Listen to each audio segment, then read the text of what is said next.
Warid atau kalau sekarang orang-orang radikalisme itu meneliti Quran, kemudian ketika ada kriteria manusia-manusia tertentu itu dianggap itu kenanya orang Islam, korbannya orang Islam. Padahal awal mula ayat ini turun untuk orang kafir atau kritikan pada orang kafir. Ini cilaka betul. Karena logikanya seperti yang dikatakan Imam Syafi'i, ketika Quran turun ini nggak ada orang Islam, yang ada orang kafir. Sehingga mukhatabnya adalah orang kafir.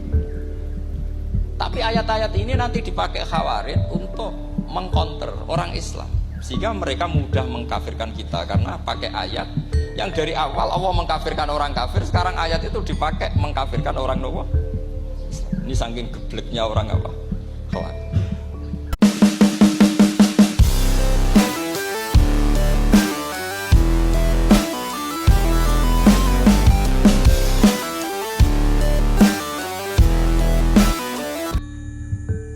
Assalamualaikum warahmatullahi wabarakatuh, sahabat subscriber dimanapun anda berada yang selalu berbahagia.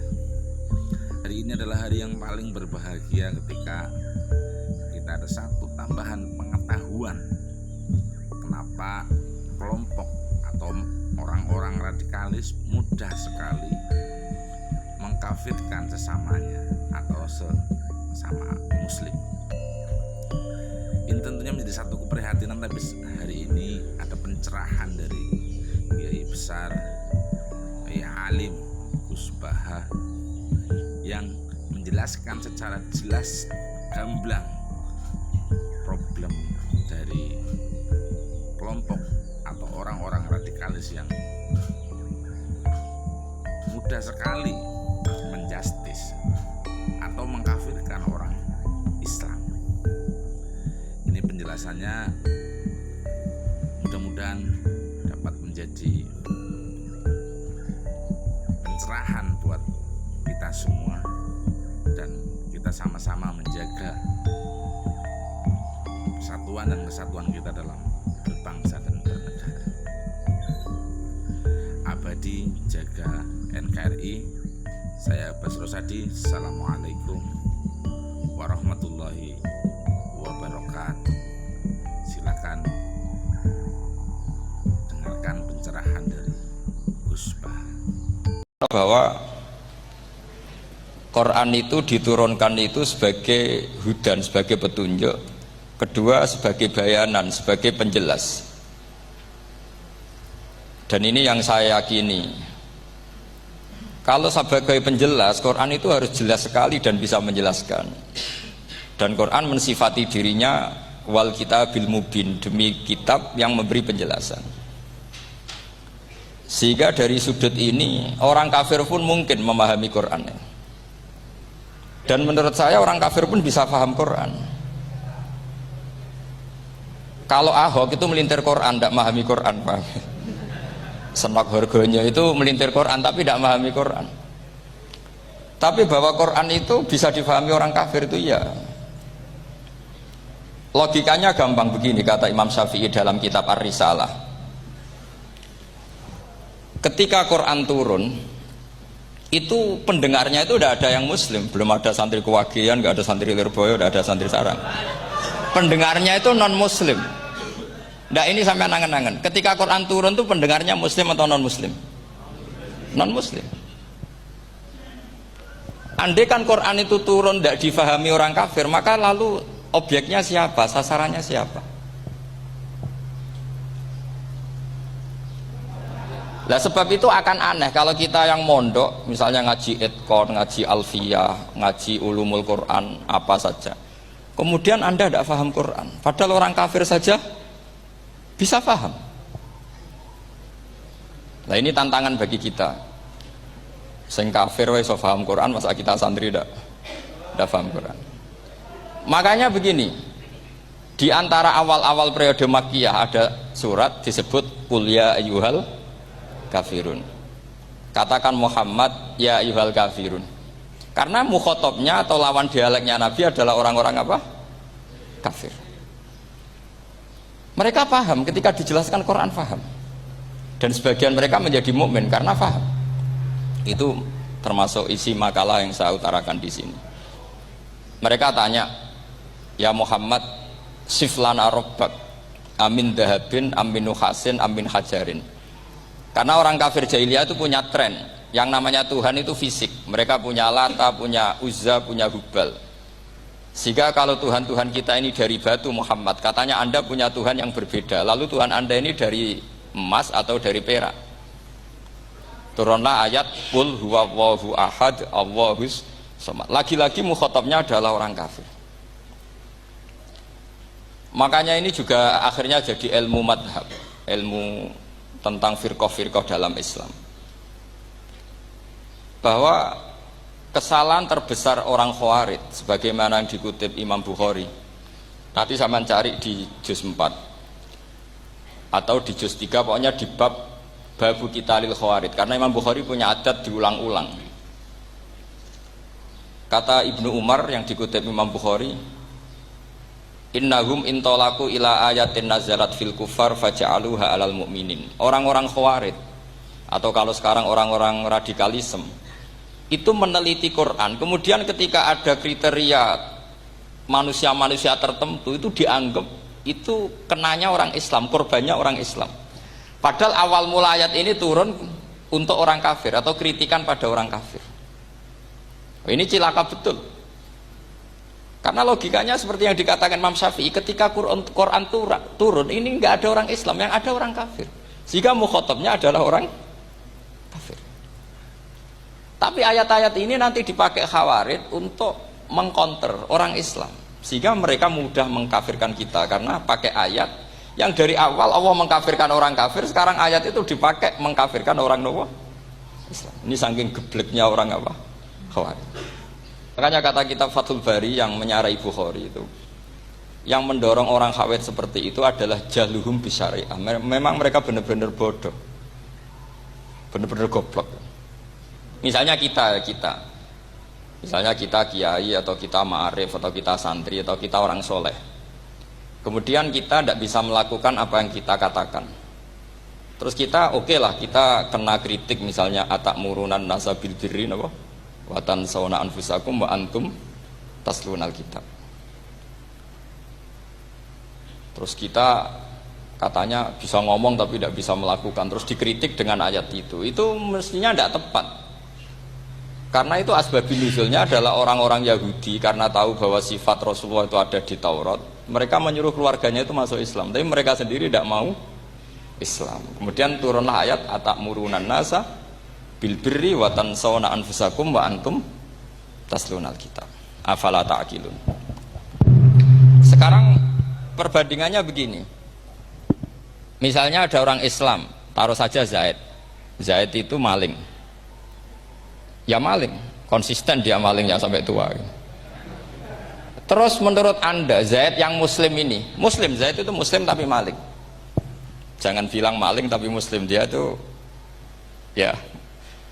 Kemudian Zaid bilang ke anaknya, "Cung, kowe aja dadi maling, dadi santri sing soleh, sing maling bapak tok." Ndak, ini menurut analisis usul fikih, ngomongnya Zaid itu benar apa salah? Benar kan?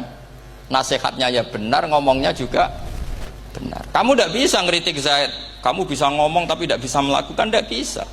Fa'innal amro bil ma'ruf wajib, wal qawla bil ma'ruf ya wajib, wal qawla bil haqqi ya wajib. Jadi itu hal yang berbeda. Misalnya fa'innal amro bil ma'rufi wajibun, memerintahkan barang baik itu baik. Wa innal qawla bil haqqi ya wajib, mengatakan yang hak itu ya wajib. Berarti Zaid tetap kena khitab, kamu harus nasihati anak secara benar, kamu juga harus ngomong hukum secara benar. Lalu ketika Zaid ngomong hukum secara benar, cung ojo maling, maling itu dosa, cung ojo nerusno profesine bapak maling, maling itu tidak benar. Dia berarti sudah melakukan dua kebenaran, yaitu ngomongnya benar, nasihatnya benar. Dia salah, perilakunya tetap maling. Tapi jangan karena dia maling lalu omongannya enggak salah juga, berarti salahnya malah tiga. Makanya ini pentingnya ngaji sama ulama, sama ahli usul fikih. Jadi tidak bisa dicampur adukkan. Zaid gagal dalam perilaku, tapi jangan gagal lagi di nasihat. Nanti kalau dia tidak nasihati, maka anaknya terus maling, alasannya niru bapaknya. Karena bapaknya kalau mau nasihati nanti disemprit sama santri-santri. Pak, sampean ra oleh nasihati anake ra usah maling, sampean dhewe maling. Oh, ndak bisa cara usul fikih. Itu malah yudraku kulluh, la yudraku napa? Kulluh, atau bahasa populernya al-maisur la yasqutu bil ma'sur. Misalnya kita sebagai kiai hanya bisa takrib, hanya bisa jurumiyah. Apa muda Fatul Mu'in cek abote. Bulet, maknane bulet. Kamu ndak boleh ngomong gini, Cong. Kowe sebagai muridku kudu nurut aku. Nak gurumu goblok tok takrib, kowe tok takrib wae. Gak oleh ngelangkai guru, gak sopan gitu misalnya gitu. Gak boleh gitu. Tetap kita ngomong, Cong, kowe aja koyo aku. Kowe kudu alim Fatul Mu'in, alim Fatul Wahab. Sama ndak bisa protes. Pak guru sendiri ndak bisa. Kebenaran tetap sebagai kebenaran meskipun kita ndak kuat melakukan atau ndak bisa melakukan. Lagi-lagi ayat itu sebenarnya ada untuk kita, untuk orang Yahudi, atakmurunan nasa bil birri wa tansawna anfusakum wa antum taslunal kitab. Sebab itu istidlal dengan Quran itu memang resikonya tinggi kalau tidak bagi mutabakhir, karena ya itu tadi, ini harus ada pengetahuan yang luas tentang asbabun nuzul, tentang kriteria.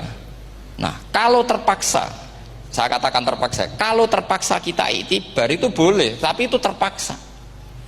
Bahwa Allah mengkritik orang yang bisa ngomong tapi tidak bisa melakukan. Tapi itu secara usul fikih itu runyam. Teori ini runyam sekali, fatal. Sama lihat tuh di kitab Bajuri atau di kitab-kitab fikih yang lain. Ketika Shahibil Burdah atau Shahibil Bur'ah itu yang Imam Busiri itu, Muhammad bin Busiri. Niku salah nama tapi kadung populer. Berarti sebetulnya Imam Busiri itu Shahibil Bur'ah, bukan Shahibil Burdah, tapi kadung terkenal Burdah, kita ikut-ikutan apa? Burdah. Imam Busiri itu ngeluh, saya ini orang yang banyak kesalahan. Di antara salah saya adalah saya bisa ngomong tapi tidak bisa melakukan. Yaitu saya ngomong misalnya orang supaya tahajud, saya tidak tahajud. Saya ngomong orang supaya sholat sunat, saya nggak pernah sholat sunat. Itu sarahnya itu yang menyarai itu kan Imam Bajuri itu yang sarah Burdah. Itu mengkritik begini.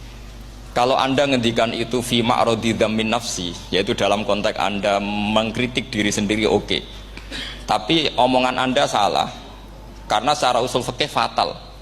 Fatalnya begini. Misalnya saya nggak pernah tahajud. Ya mungkin itu nyata.